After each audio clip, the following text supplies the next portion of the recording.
Good job. Let's give them another hand.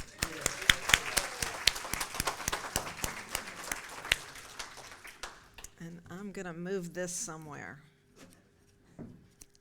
Because CJ will tell you I'll be sure and fall over it if I don't.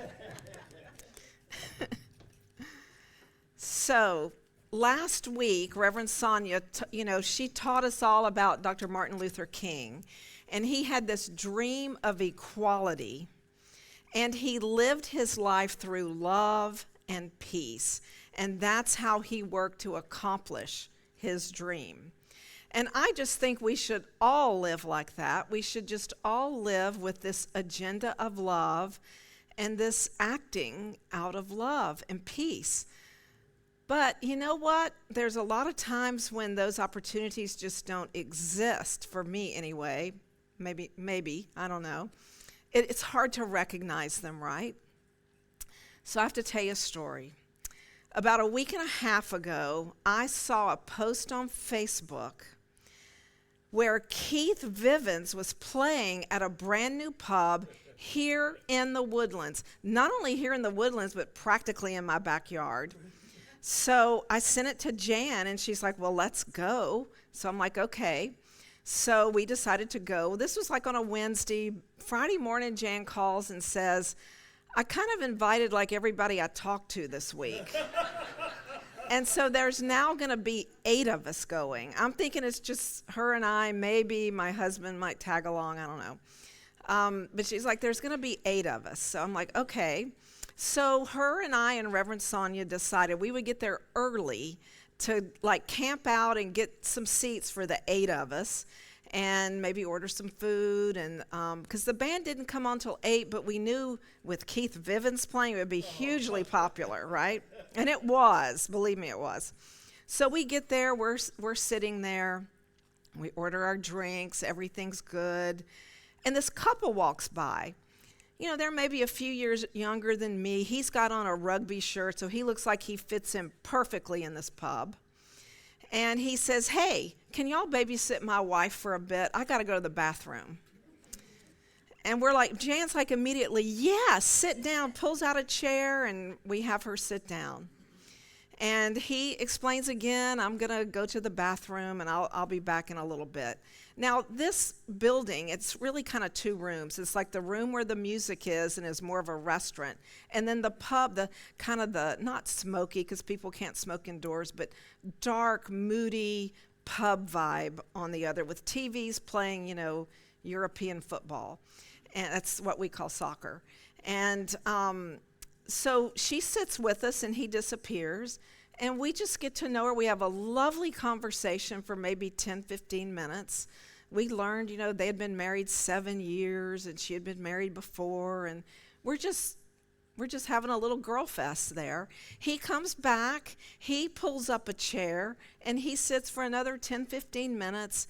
And then they had ordered food, so their food came, so they moved to another table. And then Keith comes out, he steals the show. I mean, he's just amazing, as he always is every time I've been to hear him sing and play. He was fantastic. We go home. The next morning, I'm having my kind of quiet time, and I'm like, what in the world was that about, this guy dropping off his wife at our table? And I just thought about it, and I said, maybe it was totally impromptu, and he just saw 3 women sitting there, 3 good-looking women sitting there, and wanted a place for his wife to sit while he disappeared. Maybe she's got some early signs of dementia, and he doesn't want her wandering off, and he knew she would be safe there. Maybe she has anxiety, and so he wanted her to be around some other women. Maybe, he was tired of her and wanted to go hang out with all the guys in the pub, drank another beer, We will never know. But what I do know is that we were a soft and a safe place for her to be. And we showed her and him nothing but pure love. And I think that's how we should look for those opportunities and live our lives. And thanks to Jan for being that example of love.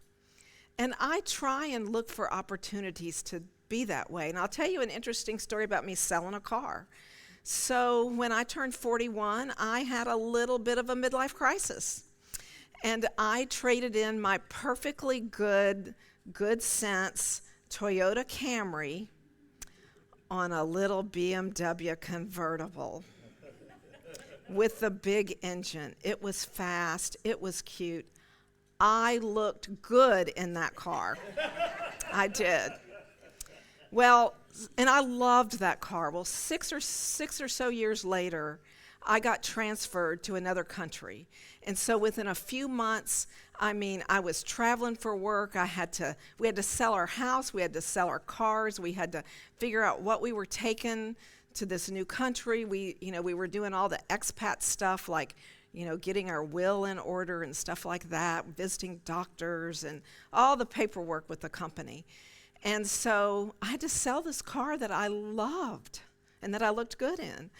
And so I took it to a little lot called a park and sell lot. Now what you did is you put the car there. They had the keys so people could drive it, and they would help with the paperwork when you sold it, but it didn't change hands until you sold it. So I still had to be responsible, like, for negotiating the price. Well, I just said a prayer. I said, God, I don't care how much money I get for that car, because it had 126,000 miles on it. It wasn't worth anything. I don't care how much money I get for that car, but I want to sell it to someone who loves it as much as I do.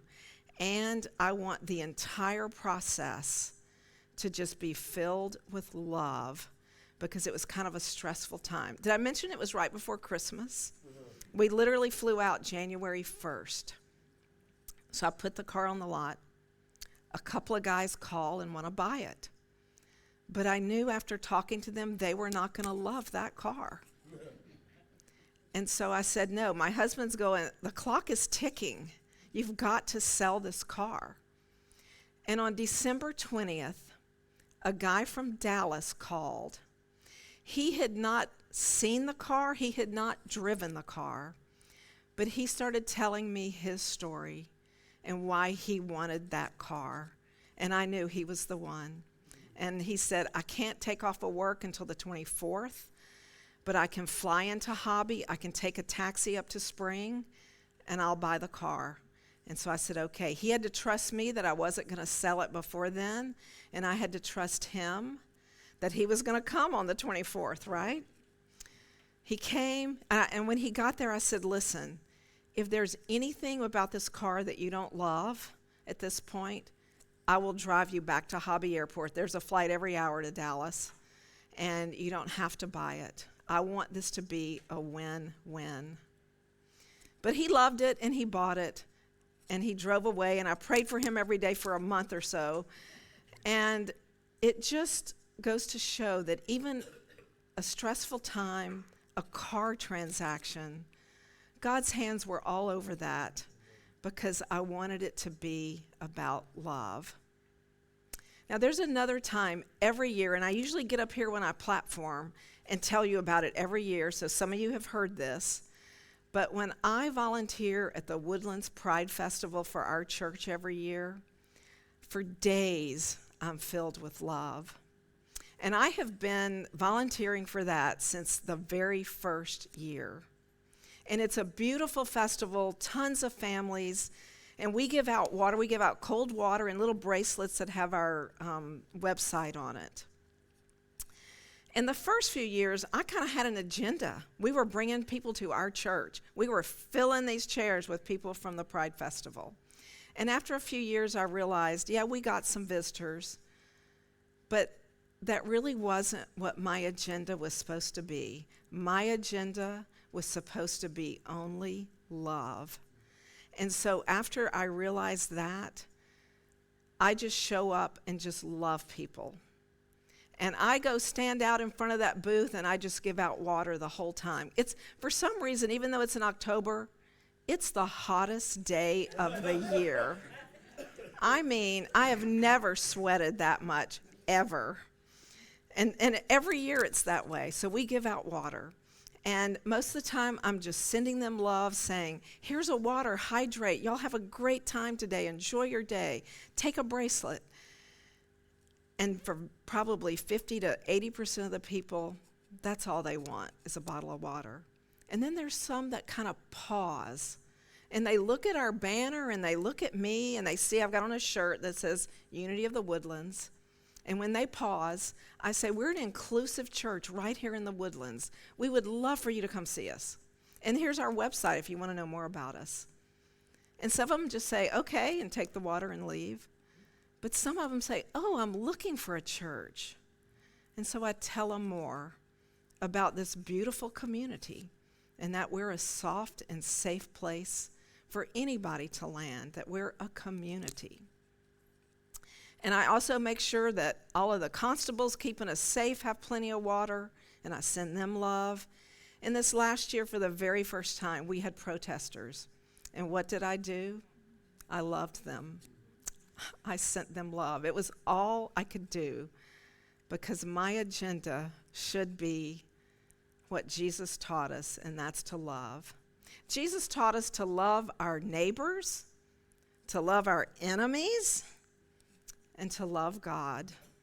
And he taught us this tool of forgiveness. I struggle with forgiveness.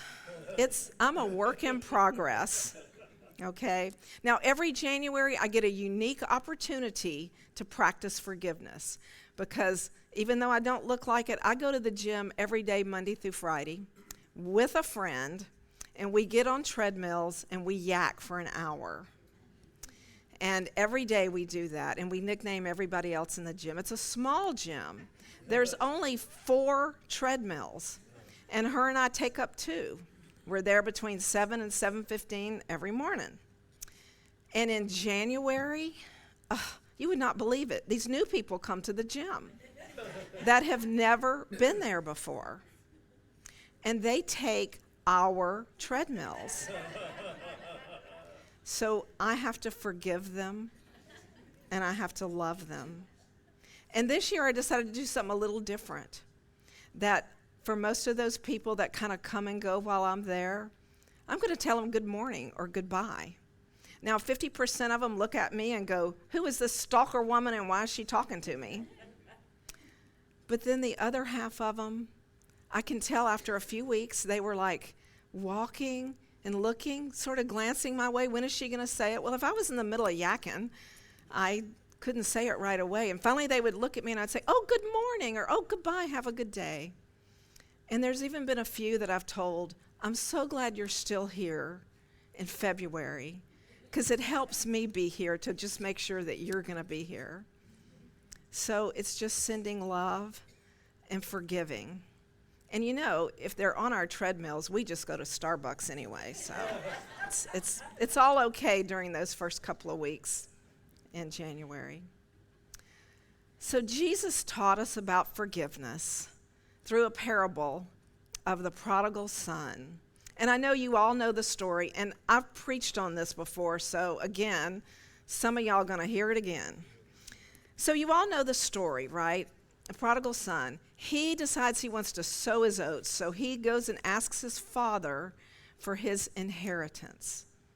And his father says, okay, sure, no problem. Here it is.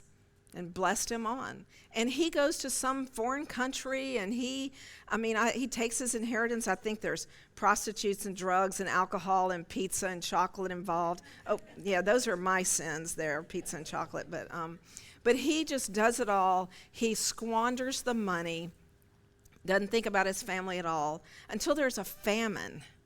And then there's no food. So he realizes the error of his ways, and he says, I'm going to return to my father. And he does, and his father greets him as he's walking to his father's land. And he sees him, he greets him, he hugs him.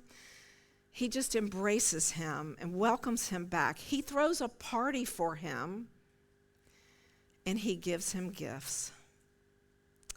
And that tells us that we can forgive, that God will always forgive us, and that we can always return to the oneness, We can always return to our Father. And for a long time, I thought that story ended there. Probably until 10 years ago, I thought that story ended there. But it doesn't. There's this older son. You know, us older children, we're perfect in every way. We work really hard. You know, we don't make mistakes. We work hard. And here we feel disrespected when our younger siblings get forgiven for going and doing this horrendous stuff. No, I don't have any baggage about that. Of course not. No. So the older son asks his father about it, and here's what his father has to say. His father says, "My son, you are always with me, and everything I have is yours." We have to celebrate your brother returning because he was dead and he's now alive. He was lost and is now found. So that just shows, again, we can always return to the oneness. A Course in Miracles says, "Touch any one of them with the gentle hands of forgiveness and watch the chains fall away along with yours. So as I forgive, I am forgiven." And all I have to do is return to the oneness. So if I were to ask Reverend Sonia, so how do I do this? What are my practices around this? Because she would give us a practice and tell us to practice the practice. I can look for these opportunities for love every single day. And that includes loving myself. And I can just return to the oneness, return to my Father. And then as I am one with God, I can forgive. It makes it easy to forgive. That little willingness makes it easy to forgive. H. Emily Cady, who's a unity writer, she says that the moment that you assert emphatically your oneness with God, there is instantly set into motion all the power of omnipotent love to rush to your rescue. I love that. You cannot fail. That love rushes to your rescue. All you have to do is invite that divinity, that God's grace into your life, to live in grace and walk in love. And I know that God is just infinite wisdom and infinite love within me and within each of every one of you. My dream is of love. God wants our agenda to be pure love. Thank you.